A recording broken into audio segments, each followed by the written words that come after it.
So our next speaker, Susanne Jones, will continue the theme of how meditation practices might promote more empathic communication.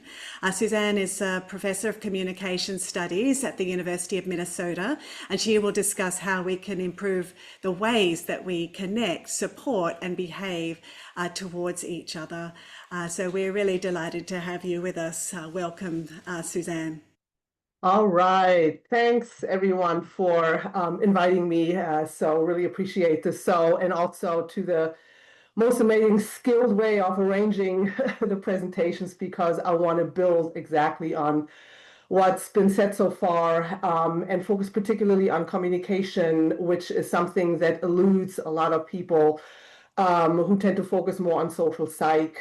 So what I want to talk a little bit about today is more on a micro level, highlight the themes that Lena and Kurt in particularly pointed out to. So I want to focus specifically on message behavior, the very things people say. So I want to acknowledge my two students while they since have finished their degrees. And I do have a website that also features all the articles, all the work that we've been doing on mindfulness, which is rather sparse in communication. So I want to talk a little bit about what social support actually is, what makes for support, focusing on communication. So what mindfulness is, which is what we talked about already. And then I want to just merge these two areas and focus particularly on support. In communication, we specifically focus on social interaction, conversation. I'm a social scientist. I do not necessarily do qualitative research, but we focus particularly on recording discourse, coding behavior, and trying to make sense in what ways messages, the things people say, actually impact emotion. I want to highlight that all of us here talk really fundamentally about emotion, values, motivation, being outraged, fear, evil, anxiety. These are all emotion-based dynamics that are so fundamental to polarization. And in supportive communication, we're particularly interested in what causes emotional improvement, right? How do we move from being super stressed, super anxious to actually feeling better? And of course, that does happen with what people say, with the supportive an acted emotional support that people actually receive. And so in my neck of the woods in communication science, we work particularly with specific message construct that is called verbal person-centeredness. That verbal person-centeredness is a message quality, which means it's embedded actual verbal messages, the things people say. So it contains utterances of acknowledging, validating, and legitimizing, particularly the emotional experiences of the other person. So, again, I like what David and Kurt said. Facts and all that are a good thing, but we're emotional creatures. So how we emotionally approach anything is important. So how verbal person-centeredness can validate and legitimize these emotional experiences is key.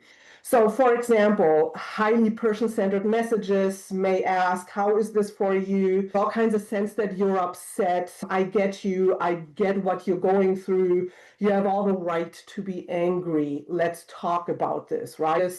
I'm interested in micro-level dynamics when we talk about human nature, when we talk about narrative, when we talk about storytelling in communication studies. We want to know what exactly does that storytelling look like, and what's going on here.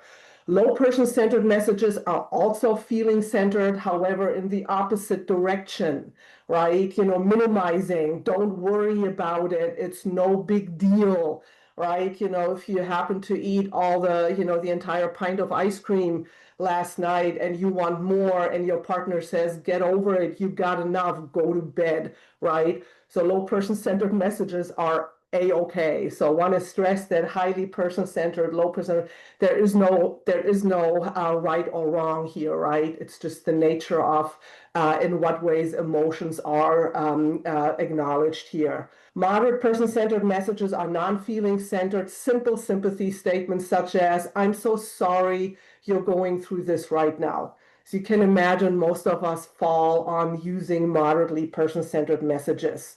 If you're familiar with the TV show Shrinking with Jason Segel and Harrison Ford on Apple TV, tons of YouTube clips. The entire show is nothing else but highly person-centered, low person-centered messages, and features also lots of examples of how highly person-centered messages can go wrong sometimes, right? So, interesting show to take a look-see at. So I want to quickly point to some truths that have emerged from our research. First, when you hear messages and that messages, we hope that messages lead to emotional change. We want to stress that messages, communication, does not act like a magic bullet. Oh, I just told you I'm sorry. You should feel better now. This is not how messages work. We approach communication as a dynamic, active process that is quite complicated because people are complicated. And that also makes the scientific study of communication rather difficult. A conversation is 10, 15, 20 minutes long. Where and how do we know in that conversation what has just been articulated is actually important? So on my website, you find a lot of research where we have examined exactly conversations with dynamic dyadic process models that take time into consideration, really interesting stuff. Second, most people don't even recall what was said. You will have instantly forgotten what I said a minute ago, right? Because evolutionarily, it's not very effective for us to actually recall exact words and sentences. But we do remember how a conversation made us feel. And that is super important. Third, everyone loves highly person-centered messages, thousands of data points, conversational studies that we've ran back since 1985 show us that people love highly person-centered messages, highly person-centered helpers. They find helpers more attractive who use these kinds of messages. But biggest truth is no one uses them. They're actually not produced. Upwards to 85% of every supportive conversation, we have huge data sets of upwards of 500 20-minute conversations that we coded. Upwards of 85% of all that message context is moderately person-centered in nature. So people provide sympathy statements, and then what happened? Content questions, but people do not use highly person-centered messages. So that's a problem. If we love these messages, they make us feel better. It's a problem if we are engaging with helpers who do not provide this highly person-centered support. So I want to talk a little bit more about that. The key question then is how can we encourage people to cope with more difficult and upsetting events? If you're surprised about all my dog pictures, I am a dog trainer in my second life, full professor first, and then dog trainer, and this is my highly trained and highly titled Doberman Rania. So how we approach this question of how we can encourage people to provide more highly person-centered support has us focus a little bit on how we conceive of emotion. And here, lots of you tend to fall back on cognitive appraisal theory that helps us understand how emotions change. Appraisal theory tells us that we can change how we feel by reappraising or reframing what events, including stressful events, actually mean to us. And of course, so appraisal theory tells us that here's a stressful event. We are upset because that event is meaningful to us. It's doing something for us. It has an impact on our needs, our desires, and so forth. How we change emotions then is the same source, right? Reappraising. How can, so apply to supportive communication, one function of highly person-centered conversations might be that they are predicted to facilitate reappraisal. So if I receive highly person-centered messages that validate how I feel, and that also ask me, hey, let's talk about how this made sense to you, I can then also reassess events, and then with this reassessment comes emotional change. So we predict that highly person-centered comforting messages foster the explicit verbalization of feelings, by the distressed person. And that verbalization actually facilitates the emotional change process. But if people don't use highly person-centered messages, that's a problem, right? So that leads us to the most focused question. Can and does mindfulness cultivate the provision of supportive messages that facilitate reappraisal?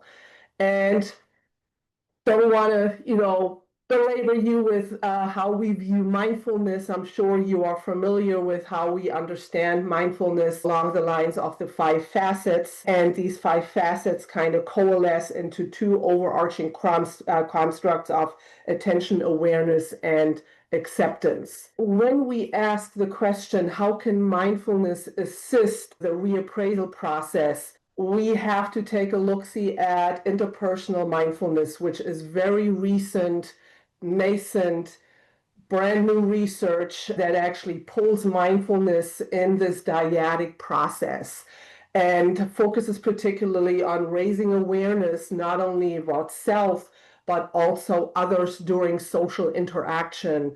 Applied to polarization dynamics, the mindful person is likely becoming aware of and accepting of the viewpoints of the other person, which is huge. If you're interested in how we conceive of mindfulness, of interpersonal mindfulness, I encourage you to take a look at the interpersonal mindfulness model of Karamans et al.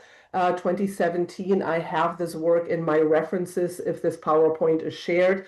But this model focuses particularly on pro-relational motivations and behaviors, how people cope with distress, and how mindfulness can foster relational cognitions, how I accept my partner, how I'm accepting of change in my relationship with the people around me, and my attachment dynamics, right? So much more to say here, but again, I'm just giving you a lot of ideas of how we can take a look at interpersonal mindfulness. Lena already pointed out the importance of empathy as a key pro-relational mechanism. And what I want to highlight here is that the most important aspect of empathy is that empathy consists of cognitive and emotional empathy. And particularly with emotional empathy, we have to take a look at and become aware of that there is something that we call emotional contagion when we are empathic. Emotional contagion means that we take on or feel with the other person. Emotional concern, on the other hand, is also called compassion and means that people feel for another person. The important linguistic dynamic here is the self versus other inclusion. Am I focusing on myself only, or am I also focusing on what the other person is experiencing? So, want to shoot straight to the end, what we found so far. Did find that empathic concern is super important to connecting mindfulness with supportive behavior. We have first evidence that more mindful supporters tend to actually produce more person-centered messages, which is awesome news. Effect sizes were super small, but we'll get into that. And we have questions that we're currently examining that focus more on empathic concern as the mediating mechanism, focusing on what kind of mindfulness causes change. Is it meta mindfulness or open presence? And do we have to pay attention to those effects that perhaps lead to fading effects? So tons more work to do, and I'm so sorry that I'm going over time. As you can tell, I'm super excited about this. Thank you so much.